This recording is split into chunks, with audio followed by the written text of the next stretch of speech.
Bismillah, Assalamu alaikum wa rahmatullah. La troisième vidéo de l'orientation diagnostique devant une splénomégalie, là est dans les examens complémentaires au cours d'une splénomégalie.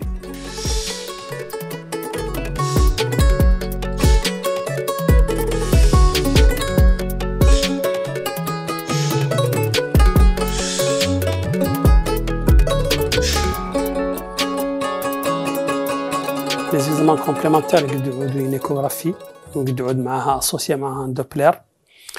Et la modalité de l'imagerie, elle confirme le diagnostic ou précise la taille de la rate. Donc, elle confirme qu'il y a effectivement une splénomégalie ou sa taille. On considère qu'il y a splénomégalie si le diamètre le kbir est au-delà de 12 cm. L'échographie, elle peut chercher, elle peut évaluer les anomalies associées. Les anomalies associées à la splénomégalie, qui sont les pathomégalies ou les signes d'hypertension portale, qui, par exemple, mesurent le diamètre du tronc porte, ou elle peut même parfois mettre en évidence des adénopathies. Le Doppler, il accompagne l'échographie, il permet de préciser le flux portal. Il y a un flux rapide, voilà. Donc, on a un intérêt le diagnostic de l'hypertension portale en mesurant le flux ou les vitesses. Je vais voir quelques images. Une image d'une échographie montrant le diamètre T, le diamètre longitudinal d'une rate augmentée de volume. Une échographie montrant le diamètre du tronc porte. En couleur, c'est le Doppler couleur qui montre le même tronc porte à travers l'écho-Doppler couleur. C'est une image qui montre un infarctus splénique. Donc une hypodensité, hypoéchogénécité lors d'une ischémie, un infarctus splénique qui peut dans ce cas être douloureux.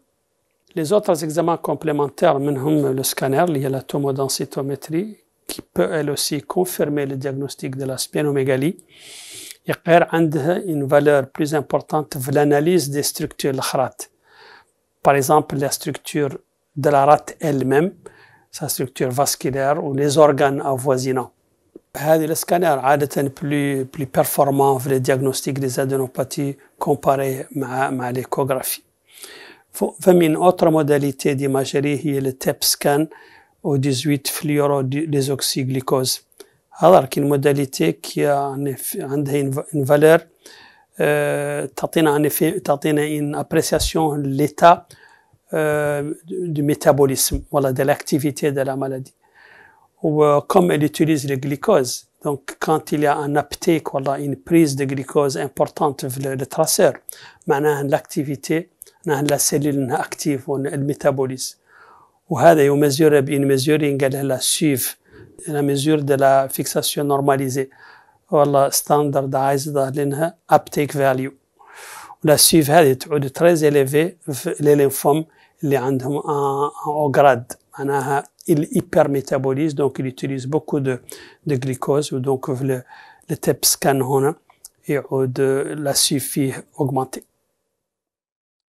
Ça, c'est des images de scanner فيهم une rupture de la rate وتشوفوا فيه du sang à des moments différents. La partie hyperdense spontanée معناها le sang مازال فيهم enseignement actif. Alors que هذه الأخرى اللي hypodense معناها le saignement plus ou moins ancien وهو هون حايط بالfoie. Donc ça, c'est une rupture traumatique de la rate avec deux aspects. Une hémorragie active révélée par une hyperdensité spontanée ou une hémorragie plus ancienne révélée par une hypodensité. Ce sont des images de PET scan au 18 fluorodésoxyglucose.